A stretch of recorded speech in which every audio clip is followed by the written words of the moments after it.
Good morning. Thank you for being here. To my right is Major West of New York State Police. To my left, Melissa DeRosa, Secretary to the Governor. To her left, Robert Mujica, Budget Director.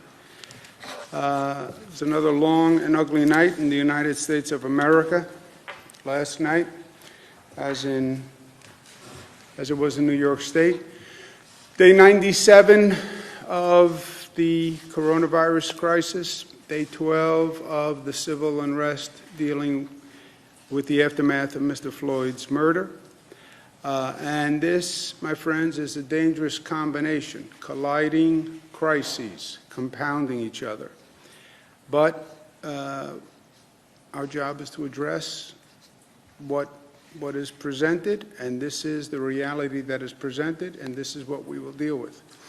On the coronavirus situation, there's a lot to learn from what we just went through, and I believe it's a transformative situation for society and something we can really learn from going forward. Coronavirus was a medical issue, was a public health issue, was an economic issue, but more than anything, it was a social issue. It was about how people behave, right? And to address coronavirus, what we really had to do was change society. It was not a government operation. It was not something I could do governmentally. People had to do it. Government could provide leadership, and we had an operational component, but it was about people making the changes that had to be made. They had to accept it. They had to understand it. They had to change their behavior. That is a monumental undertaking, always. Social change. When does social change happen? Social change happens when people are presented with the facts, they understand the facts, they believe the facts, there's a plan forward based on the facts, and people care enough to make a difference. With coronavirus, I sat up here every day and I said, here are the facts. Here are the number of deaths. Here are the hospitalizations. This is what we're looking for. Here's a plan that I think can take us forward based on those facts. People were motivated because it was about life and death and about their life and death and about their family's life and death.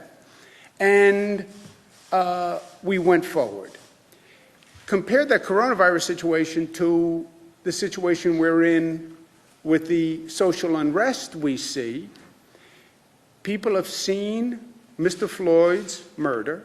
They're watching what's going on the streets every day, and they're saying enough is enough. And it's what they are seeing and what they know that is disturbing. And we're going to show you again, for those of you who haven't seen, a scene from Buffalo and a scene from New York City, because this is a story all across the state.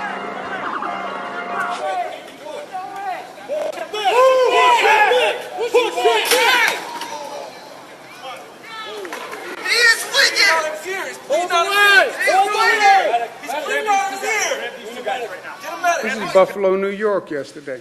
I just spoke with Mr. Gugino on the phone, who is that gentleman, who thankfully is alive. But you see that video, and it disturbs your basic sense of decency and humanity. Why? Why? Why was that necessary? Where was the threat?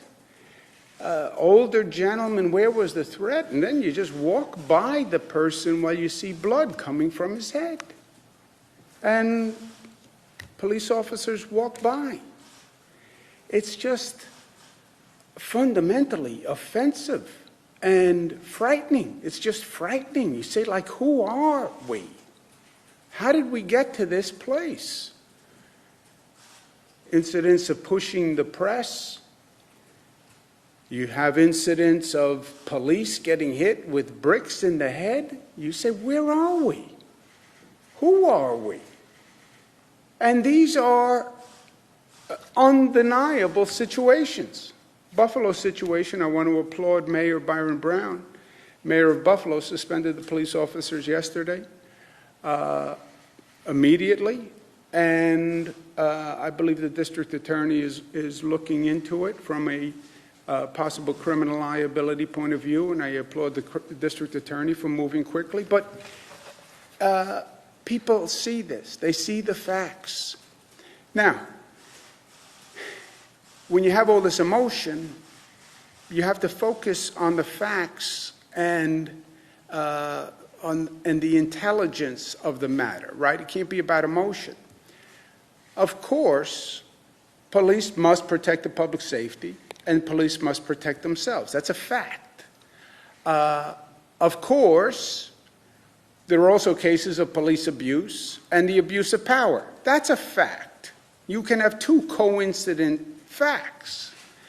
Mr. Floyd's murder was the breaking point of a long list of deaths that were unnecessary and which were abusive. That is a fact. And people are saying enough is enough. That is a fact. What people are saying is we must change and we must stop the abuse. And that is a fact. And New York should be at the forefront of that. That has always been New York's legacy as the progressive capital. We are the ones who hold the standard of what is the right progressive reform. And New York should pass next week what we call the Say Their Name reform agenda. Say Their Name reform agenda comes from the long list of names of people who we have seen who have been abused by police officers, by the criminal justice system. And Mr. Floyd is just the last name on a very long list. Fine, enough is enough. Change the law, take the moment, reform. There are 4 cornerstones for our Say Their Name reform agenda. 1, transparency of prior disciplinary records of a police officer. If they're being charged and investigated for abuse, their prior disciplinary record is relevant. And by the way, it's relevant one way or the other.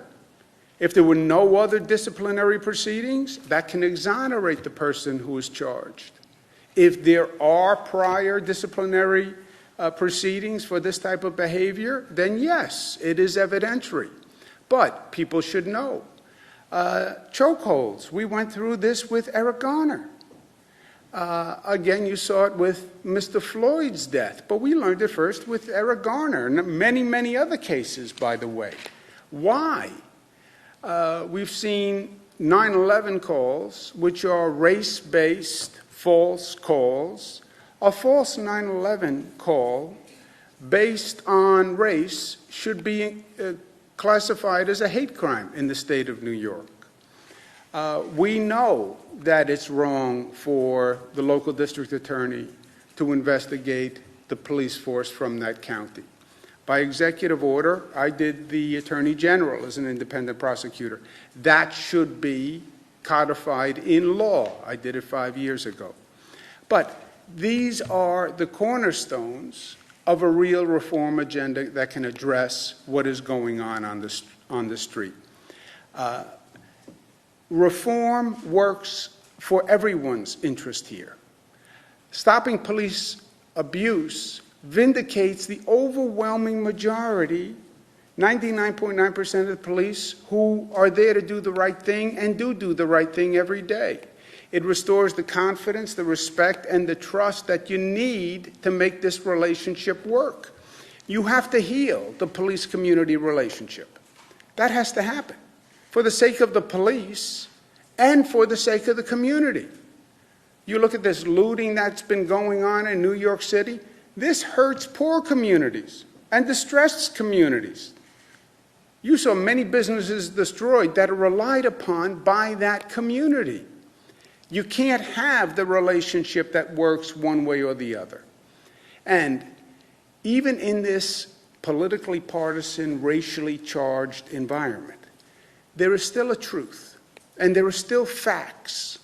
And that's what we have to focus on. That was the truth with the coronavirus. Even though it was all political and everything was partisan and Democrat, Republican, and red and blue, it was never, they offer us false choices. COVID, coronavirus, well, do you want to save people's lives or reopen the economy? And you should reopen the economy and forget public health. Or you should take care of people's health, but not reopen the economy. It was never either or. It can't be either or. I know from a hyperbolic, rhetorical, partisan, it's one or the other. Liberate New York, worry about health, close New York. It was never one or the other. That was unintelligent. It was always both. It's the same situation here. It's not a question of public safety or civil rights. Whose side are you on, public safety or civil rights? It can't be either or. It can't be police safety or prosecutor safety. Pick a side. Which are you on? Red or blue? Democrat or Republican? Who are you with? You have to be with both. Yes, you need public safety. And yes, you need civil rights. Yes, you need police to be safe. And yes, you need the protesters to be safe. These are false choices. We need both. Even in this hysterical moment, you need to be able to hold two truths in your hands at the same time. How do we change society to make these reforms happen? How do you have a new societal awareness? Can you do that? Can you change behavior to respect one another? You're darn right you can. We know we can because we just did it through this coronavirus in a very fundamental way. You changed people's fundamental behavior, whether or not they leave the house, whether or not they go to school, whether or not they go to work.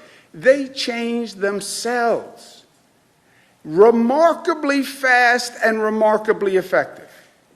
We have the lowest number of deaths from coronavirus that we have had since this started. 42 deaths, the lowest number since we started. 8 weeks ago, we had 800. 8 weeks. 800 people die to 42 people die in 8 weeks. Amazing. How did you do that? I did nothing. The people of the state radically changed how they behaved. Look at that progress. Lowest number of hospitalizations to date in a matter of weeks. So we know we can change, and we know we can change dramatically. People are focused. We have a plan, and that's when social reform happens, when people are motivated and people are focused. That was the Civil Rights Act nationally. That was the Triangle Shirtwaist Factory fire, which changed labor rights in this nation. That was the environmental movement after Storm King. That was the revolution of LGBTQ rights after Stonewall. That's what we just saw in coronavirus, which will go down in history as one of the great transformational moments of society. And this is a moment to lead in terms of social change. And we will do it because we are New York tough, smart, united, disciplined, loving, and that is what the moment requires. Thank you. Questions? Yesterday night, we saw medics and lawyers, peaceful observers, delivery drivers, all be arrested and be assaulted by police officers. At this point in time, do we think that the curfew is serving its initial purpose of protecting the public, and should we rethink it at this point? Curfew is a local decision. As you know, it's made by mayors across the state. I support their decisions. The police need to protect the demonstrators, protect public safety, but they need to deal with the looters. And what the looters are doing, what looting is people exploiting the fact that police are busy. Oh, police are busy, we can now go loot because the police are busy with the protesters. The curfews are designed to let the police be in a position where they can stop the looting. And that has been a serious problem in many cities. The first answer is deploy enough police. A place like New York City, you can do that. You have 36,000 police. Some cities, you don't have enough police. You don't have a size of a force that can do everything. But that's a local decision. And look, it has been better over the past few days. You look at New York City, looting, it was on the edge of chaos, on the edge of chaos. And now you have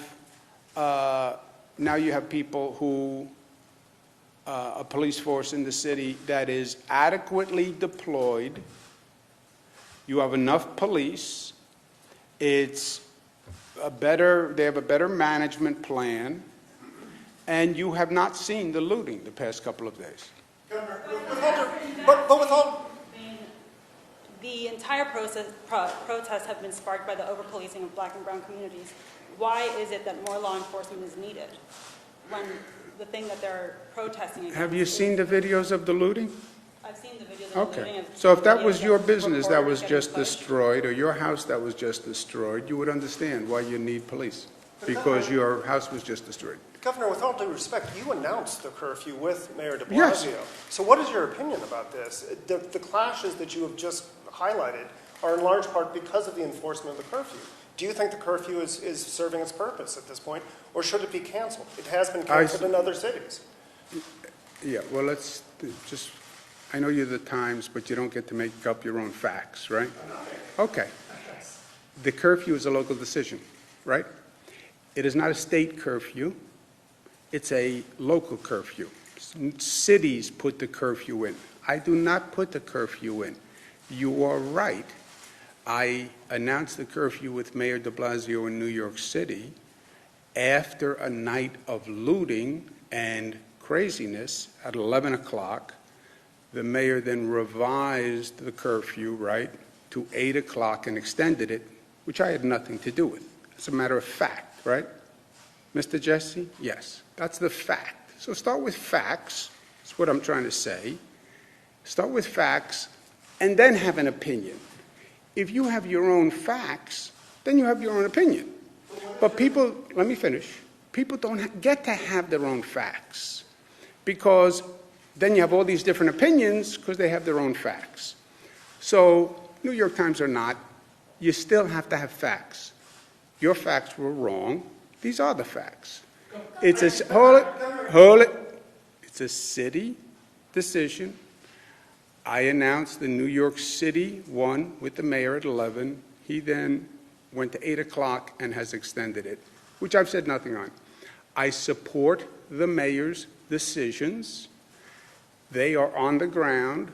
They're working with their local police department. If they believe a curfew is necessary, I support their decisions. So you believe it's still a good idea I despite these clashes? I support the mayor's decisions. I think the looting and the rampant criminality was much worse.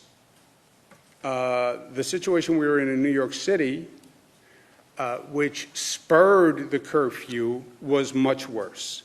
And what we have seen over the past couple of days is better in New York City.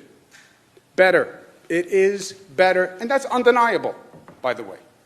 Governor, on Buffalo, do you think the officers involved in that incident should be fired by the city? And as a follow-up, when you first saw that video, what was your reaction? I was sick to my stomach. Sick to my stomach. It was the same feeling I've had for 90 of the past nights when I would get the death total from coronavirus.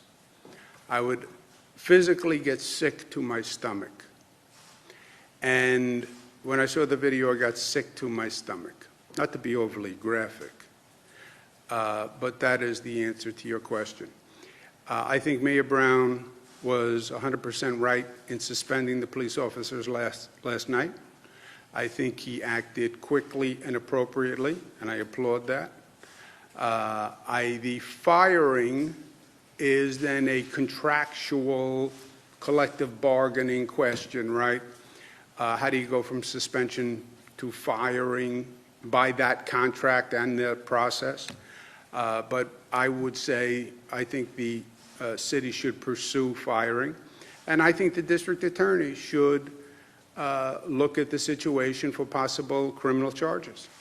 And I think that should be done on an expeditious basis. We saw in Minneapolis that people want answers and they want accountability and they want it quickly. You know, the wheels of justice move slowly. Yet they don't have to. They can move fast. You can turn the crank faster. And I would encourage the district attorney not to do what happened in Minneapolis, which was the delay itself caused issues. Remember, the district attorney came out and said initially, well, there's other evidence that suggests something else. You know, people don't want vagary. People are upset, they're angry, they're frustrated. Give me an answer quickly. Explain it to me. If there's something you know that I don't know, tell me what you know. I'm tired of secrets by government. So I would encourage the district attorney to move quickly and fairly, but quickly. And I think the mayor should, the police chief, should pursue firing and go through whatever process they have to go through. But again, look, the mayor suspended those two cops very quickly, and I respect that. Are you considering going out to any of these protests in either a show of solidarity to both the protesters and the police, as you have made a distinction between the two? But there have been protests in Albany. There's one scheduled in nearby Troy for Sunday, or even New York City, Buffalo, Rochester. Do you think that would be helpful to both the cops and the protesters if you were out there? Yeah, well, I'm talking to everyone right now. I'm also talking to the legislature about a session that's going to happen on Monday. And that's going to be a focus over the weekend. But we'll see how it goes. Sir? The governor, we've seen other leaders out there. That transcends race when it comes to this issue, and that is based on what the fundamental function of a police officer is. It attracts a certain percentage of people with toxic personality traits like hyperaggression. Is that true?